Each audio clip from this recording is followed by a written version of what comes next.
সুন্দরবনের জেলেরা বলে বাঘের মুখোমুখি হলে হয়তো বাঁচার সুযোগ থাকে, কিন্তু যদি গভীর রাতে জঙ্গলের ভেতর থেকে আপনার পরিচিত কারো কণ্ঠ আপনাকে নাম ধরে ডাকে, তাহলে কখনোই সেই ডাকে সাড়া দেবেন না। কারণ সুন্দরবনের সব ছায়া মানুষের নয়। খুলনা থেকে পাঠানো ঘটনাটি। সুন্দরবন নামটা শুনলেই চোখের সামনে ভেসে ওঠে ঘন সবুজ ম্যানগ্রোভের দুর্ভেদ্য দেয়াল, জোয়ার ভাটায় ভিজে থাকা কাদা আর বাতাসে মিশে থাকা এক অজানা আতঙ্কের গন্ধ।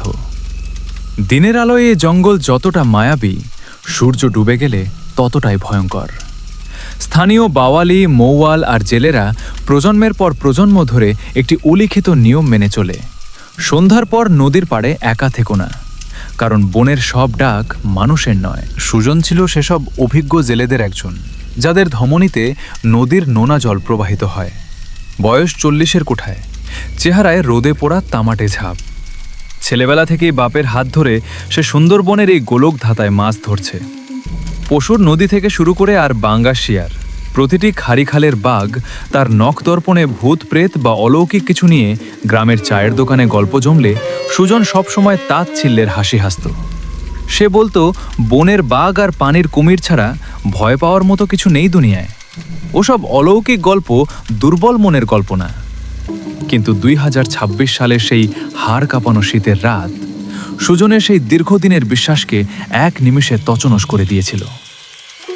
সেদিন আকাশটা ছিল অস্বাভাবিক রকমের শান্ত, কোনো মেঘ ছিল না, অথচ আকাশের চাঁদ বা তারার কোনো চিহ্ন দেখা যাচ্ছিল না।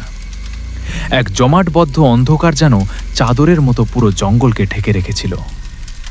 সুন্দরবনের চেনা বাতাসটাও সেদিন ছিল স্থির।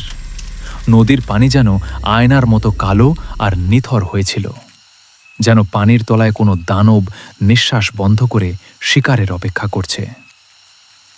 সুজন আর তার সঙ্গে মিলন আর নরেশ একটি ডিঙ্গি নৌকা নিয়ে বেরিয়েছিল ইলিশ আর প্যাঙ্গাসের খোঁজে। রাত তখন প্রায় 1টা। গহীন বনের কোল ঘেঁষে প্রবাহিত একটি ছোট ঘাড়িতে তারা জাল ফেলে অপেক্ষা করছিল।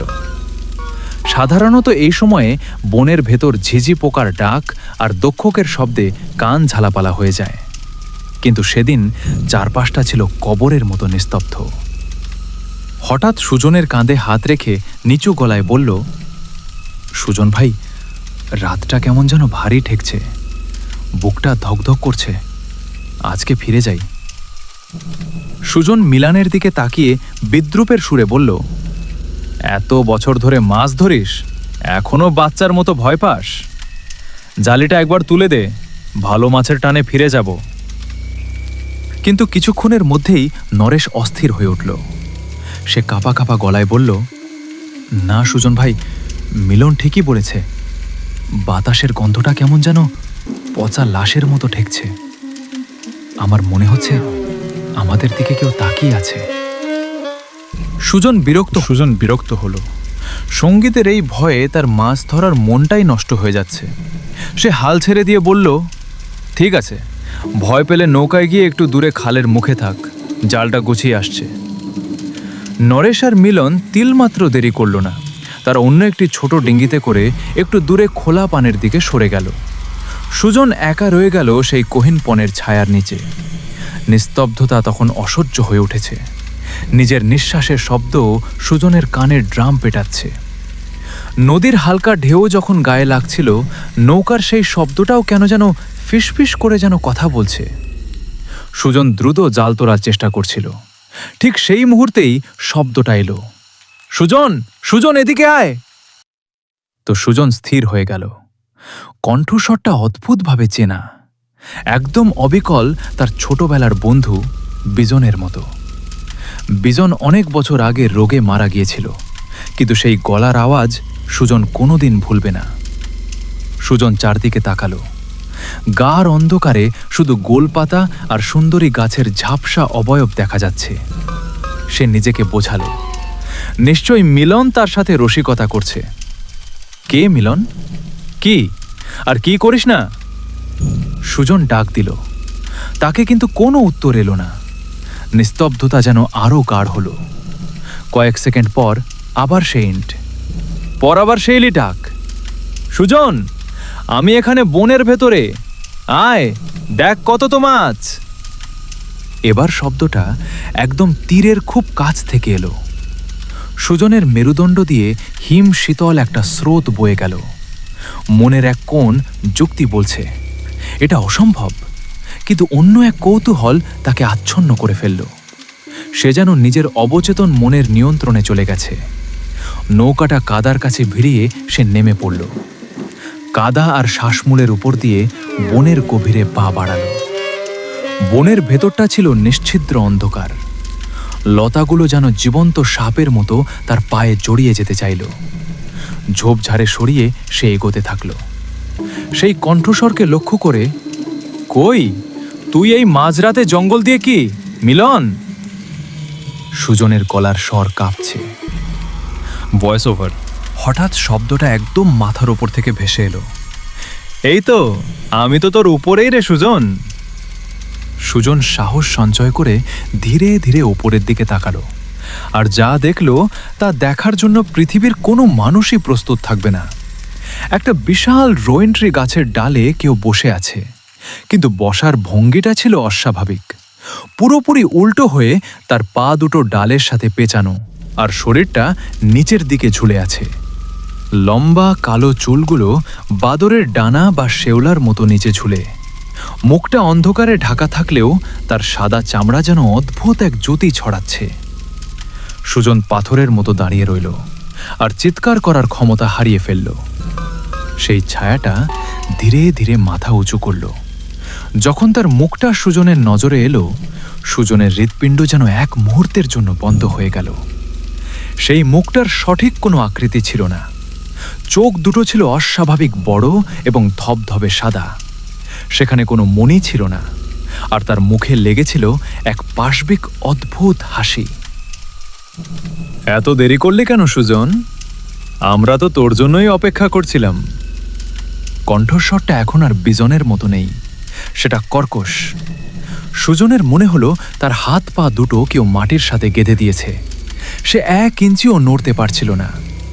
সেই অদ্ভুত প্রাণীটি এবার ডাল থেকে নেমে আসতে শুরু করলো, কিন্তু সে মাটিতে নামছিল না, বরং এক ডাল থেকে অন্য ডালে লাফ দিচ্ছিল বানরের মতো। অথচ তার শরীরটা তখনও উল্টো হয়ে ঝুলছে। তার হাতগুলো ছিল অস্বাভাবিক লম্বা, আঙুলগুলো যেন গাছের ধারালো ডালের মতো। যখন প্রাণীটি সুজনের থেকে মাত্র কয়েক ফুট উঁচুতে চলে এলো, তখন সুজনের স্নায়ুর উপর অসারতা এলো। প্রাণের মরণপণ তাড়নায় সে পেছনের দিকে এক বিশাল লাফ দিল। তার পা কাদার ভেতরে দিবে যাচ্ছিল। ঝোপের কাঁটায় তার শরীর রক্ত থাকত, কিন্তু সে থামল না। পেছন থেকে সেই হাড় হিম করা শব্দ ভেসে আসছিল। সেই শব্দ শোনা যাচ্ছিল অনেক কণ্ঠের বিচিত্র গুঞ্জনের মতো। Voice over. যাস না সুযোগ, ফিরে আয়, আমরা তোকে চিনি। সুজন আর পেছনে তাকায়নি। সে যখন নৌকায় এসে পৌঁছালো, তখন তার সারা শরীর ঘামে ভিজে গেছে, কাদা মেখে গেছে। সে দ্রুত লগি দিয়ে নৌকা ঢেলে গভীর পানির দিকে সেটাকে নিয়ে গেল। তার হাত পা কাঁপছিল। সে ঠিকমতো বৈঠা ধরতে পারছিল না। দূরে মিলন আর নরেশের নৌকার আলো দেখে সে বুক ফাটা চিৎকার দিল। মিলন আর নরেশ দ্রুত তাদের নৌকা নিয়ে সুজনের কাছে পৌঁছালো। তারা সুজনকে দেখে আঁতকে উঠল। সুজনের চোখ ঠিকরে বেরিয়ে আসছে, মুখ দিয়ে কেবল অস্ফুট গোঙানের মতো শব্দ। কি হয়েছে সুজন ভাই, বাঘ দেখছেন? মিলন আতঙ্কিত হয়ে জিজ্ঞেস করল। সুজন শুধু হাঁপাচ্ছিল, আর আঙ্গুল দিয়ে সেই বনের ঘন অন্ধকারের দিকে ইশারা করছিল। তার মুখ দিয়ে কেবল একটা কথাই বের হলো, ওটা মানুষ না, ওটা মানুষ না। গ্রামের মানুষ যখন পরের দিন সকালে সুজনকে উদ্ধার করে বাড়ি নিয়ে এলো, তখন তার শরীরে প্রচণ্ড জ্বর। সে প্রলাপ বকছে। গ্রামের সবথেকে বয়স্ক ছেলে জব্বার দাদু সুজনের সব কথা তিনি শান্ত হয়ে শুনলেন। তারপর এক দীর্ঘশ্বাস ফেলে বললেন, সুজন, তুই কপাল জুড়ে ফিরে এসেছিস। ওগুলো হলো সুন্দরবনে ডাকেনি, ওরা তোর মনের ভেতরে ঢুকে চেনা মানুষের আওয়াজ নিয়ে ডাকে। একবার যদি ওদের পিছু নিয়ে গহীন বনে ঢুকে যাস, তাহলে আর গরু আর কোনোদিন খুঁজে পাওয়া যাবে না। ওরা হলো বনের সেই অতৃপ্ত আত্মা, যারা যুগ যুগ ধরে পথ ভোলা মানুষকে শিকার করে আসছে। সে রাতের পর সুজনের জীবন চিরতরে বদলে গেল। যেই মানুষটা আগে ভূত প্রেতের কথা শুনলে হাসত, সে এখন সন্ধ্যার আগে জঙ্গল থেকে মাইলের পর মাইল দূরে চলে আসে। সে আর কোনোদিন একাকী মাছ ধরতে চায়নি। আজও যখন গায়ের কোনো ছেলে তাকে জিজ্ঞেস করে, সুজন নয়, ভূত বলে কি সত্যি কিছু আছে, সুজন তখন উত্তরের বদলে শুধু তার সেই সাদাটি চোখের স্মৃতিটা মনে করে শিউরে ওঠে। সে দূর আকাশের দিকে তাকিয়ে শান্ত গলায় বলে, সব ডাক শুনতে নাইরে বাজান। বনের ভেতর অনেক কিছু ঘোরাফেরা করে, যারা মানুষের মতো ডাকে কিন্তু মানুষ না। কিছু ডাক থেকে দূরে থাকাই ভালো, সেটাই বেঁচে থাকার একমাত্র উপায়। তো বন্ধুরা, কেমন লাগলো আজকের গল্পটা? ভালো লাগলে একটা লাইক দিয়ে চ্যানেলটি সাবস্ক্রাইব করে পাশেই থাকবেন। দেখা হবে পরবর্তী কোনো ভিডিওতে। ততক্ষণ পর্যন্ত ভালো থাকবেন এবং সাবধানে থাকবেন।